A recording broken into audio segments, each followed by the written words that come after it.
नमस्कार। लोकतंत्र, संविधान और नागरिक चेतना के आपके अपने इस कार्यक्रम में आपका स्वागत है। मैं दयाशंकर मिश्र आपसे एक बार फिर अनुरोध करता हूं कि आपकी स्क्रीन पर दिए जा रहे विकल्पों में से किसी एक विकल्प को जरूर चुनें, हमारी मेंबरशिप लें और हमें सहयोग करें। लोकतंत्र और नागरिकता जैसे महत्वपूर्ण विषयों पर सुनने वाले दर्शक कम हैं। आप हैं जो इन विषयों को गंभीरता से सुनते हैं, लेकिन इन बातों को सुनने वालों की संख्या कम है। हम नहीं चाहते कि हम इस वजह से अपने विषयों से दूर हटें, इसलिए आपको हमारा सहयोग करना होगा। आज का वीडियो अमेरिका से आ रही दो बड़ी खबरों पर है। पहली खबर इंडियन एक्सप्रेस में प्रकाशित एक खबर जो हम सब की चिंता का सबब होना चाहिए। यह खबर है कि भारत सरकार देश में निजी परमाणु ऑपरेटर्स को अनुमति देने जा रही है। इसका मतलब है कि अमेरिकी कंपनियां अब भारत में परमाणु संयंत्र लगाने जा रही हैं। यह परमाणु संयंत्र ऊर्जा के क्षेत्र में काम करेंगे। लेकिन क्या यह चिंता की खबर है? चिंता की खबर इन कंपनियों का आना नहीं है।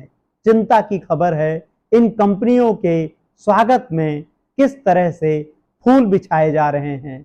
सबसे बड़ी चिंता यह है। आपकी स्क्रीन पर इंडियन एक्सप्रेस की यह खबर है, इसे ध्यान से देखिए। आप इंडियन एक्सप्रेस की वेबसाइट पर जाकर पूरी खबर पढ़ भी सकते हैं। यह खबर क्या बता रही है? यह खबर बता रही है कि इन कंपनियों की किसी भी दुर्घटना की स्थिति में जिम्मेदारी कम किए जाने की बात चल रही है। अमेरिकी कंपनियां चाहती हैं कि उनके ऊपर किसी भी हादसे की स्थिति में दायित्व सीमित हो।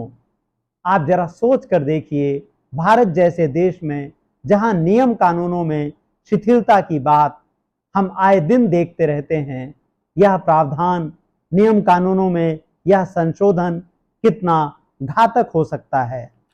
परमाणु ऊर्जा को बढ़ाने की कोशिश में सरकार निजी ऑपरेटर को अनुमति देने जा रही है और उनको लुभाने के लिए सबसे बड़ी पहल हो रही है कि इनकी जिम्मेदारी सीमित होगी।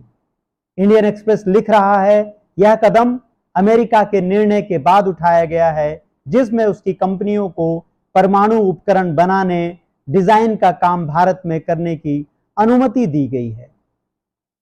भारत सरकार ऊर्जा क्षेत्र में निजी क्षेत्र के लिए दरवाजे खोलने की पूरी तैयारी कर चुकी है, जिसमें दो महत्वपूर्ण कानूनी संशोधन मानसून सत्र में संसद में लाए जा सकते हैं। इसके अंतर्गत निजी कंपनियों को परमाणु संयंत्रों में उपकरण निर्माण, डिजाइन और सेवा कार्यों की अनुमति दी जाएगी। साथ ही उनकी संभावित जिम्मेदारी को सीमित किया जाएगा।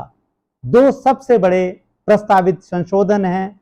पहला संशोधन परमाणु ऊर्जा अधिनियम 1962 में किया जा रहा है, जिससे निजी कंपनियों को परमाणु ऊर्जा उत्पादन में भाग लेने की अनुमति मिल सकती है।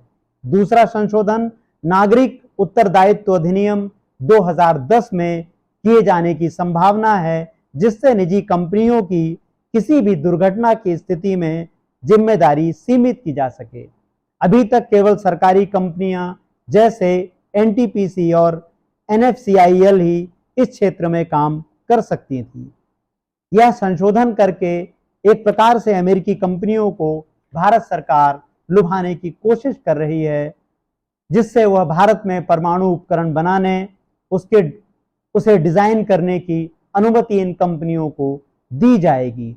लेकिन सबसे बड़ा सवाल है कि आप किसी भी हादसे की स्थिति में किसी भी कंपनी पर जो दायित्व है, जो उसकी जिम्मेदारी है, उससे कैसे आप उसे ढील दे सकते हैं।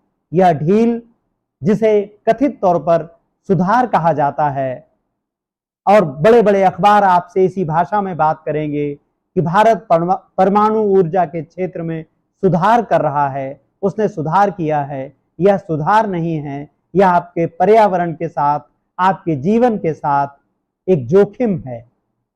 हम यह बात इसलिए भी कर रहे हैं क्योंकि भारत ने आज से 40 साल पहले एक अमेरिकन कंपनी के हाथों ही सबसे बड़ा नुकसान झेला है। जी हां, हम बात कर रहे हैं भोपाल गैस त्रासदी की। आपको याद होगा 2 दिसंबर 1984 को अमेरिकी कंपनी यूनियन कार्बाइड के कारखाने से मिथाइल आइसोसाइनेट गैस लीक हुई थी और इस गैस लीक के कारण भोपाल के 3000 से ज्यादा नागरिकों की मौत हो गई थी। जी हां, 3000 से ज्यादा नागरिकों की मौत हो गई थी। यह केवल एक सरकारी आंकड़ा है।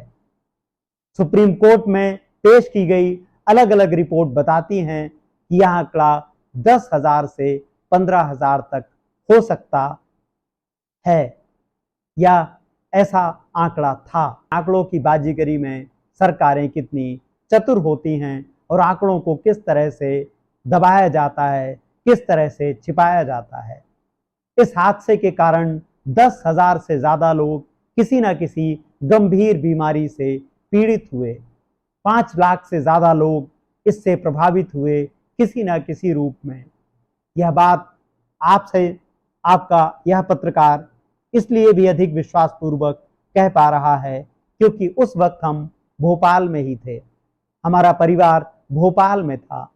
हमने अगले दिन लोगों को भागते दौड़ते, गिरते पड़ते, मरते देखा है। सरकारें अपने चरित्र में नागरिकों की परवाह नहीं करती हैं। वारेन एंडरसन इस कंपनी का मालिक, यूनियन कार्बाइड का मालिक, इस हादसे के 3 दिन बाद 6 दिसंबर को भारत आया, भारत से भोपाल आया। उसके बाद उसे लेकिन अगले ही दिन उसे रिहा कर दिया गया। मुंबई में जब वह विमान में बैठ रहा था अमेरिका जाने के लिए, उस वक्त एक भारतीय पत्रकार ने उससे कहा, मिस्टर एंडरसन, अगर कानून को कभी जरूरत हुई तो क्या आप वापस भारत आएंगे? वारेन एंडरसन ने कहा, मैं कानून का पूरा सम्मान करता हूं, मैं जरूर भारत आऊंगा जब भी मेरी जरूरत होगी। लेकिन उसके बाद वारेन एंडरसन कभी भारत नहीं लौटा। अमेरिकी सरकार ने उसके प्रत्यर्पण से इनकार कर दिया था। 29 सितंबर 2014 को 93 वर्ष की उम्र में वारेन एंडरसन की अमेरिका में मौत हो गई। नागरिकों के न्याय का क्या हुआ? नागरिकों ने जो यातना झेली उसका क्या हुआ?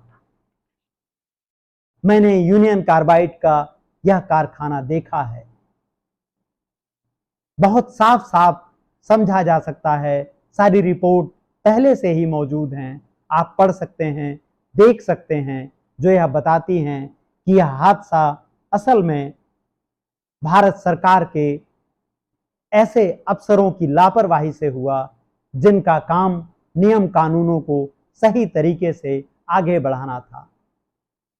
यह जो बड़ी बड़ी कंपनियां होती हैं, इनके पास इतनी अकूत ताकत है जनसंपर्क की, आपकी आंखों में धूल झोंकने की, कि आप समझ ही नहीं पाते हैं यह सब क्यों हुआ। आप कुछ जाने समझें, इससे पहले आपका जीवन तबाह हो सकता है, जैसा भोपाल के मासूम लोगों का हुआ जो अब तक न्याय की राह देख रहे हैं। परमाणु संयंत्रों पर हादसे नए नहीं हैं। चलते चलते आपको चेरनोबिल परमाणु हादसे की याद दिला देना जरूरी है, जो 26 अप्रैल 1986 को सोवियत संघ में उस वक्त रूस का हिस्सा रहे यूक्रेन में हुई थी। उस हादसे में बड़ी संख्या में लोग बीमार पड़े, मारे गए। 2 लाख से ज्यादा लोगों को स्थानांतरित किया गया। हजारों की संख्या में लोग कैंसर से पीड़ित हुए, अलग अलग बीमारियों से, गंभीर बीमारियों का शिकार हुए। दुनिया ने इससे क्या सबक लिया? हमें नहीं मालूम, लेकिन भारत इससे क्या सबक ले रहा है, हम अपनी सरकार से तो यह पूछ ही सकते हैं। आपको अपनी सरकार से पूछना चाहिए। आपके लिए यह जानना जरूरी है कि इस वक्त केंद्र में जो सरकार है, जिसका नेतृत्व भारतीय जनता पार्टी के सांसद नरेंद्र मोदी करते हैं प्रधानमंत्री के रूप में, स्वदेशी जागरण मंच उनकी अपनी शाखा थी, उनका अपना अभियान था, बीजेपी उस अभियान का हिस्सा थी। इस देश ने एक ऐसा दौर भी देखा है जब स्वदेशी जागरण मंच बीजेपी विदेशी कंपनियों को भारत में आने की जगह जगह मुखालफत करते थे, उसका विरोध करते थे। आज वही सरकार सत्ता में है और हम देख रहे हैं कि विदेशी कंपनियों को लाने की तैयारी इतनी जल्दी में है कि हम नागरिकों की सेहत के साथ, पर्यावरण के सवालों के साथ समझौता करते दिख रहे हैं। आज के वीडियो में बस इतना ही। लोकतंत्र, संविधान और नागरिक चेतना के प्रश्नों को अपना साथ दीजिए, हमारे चैनल को ज्वाइन कीजिए, हमारा साथ दीजिए। नमस्कार, धन्यवाद।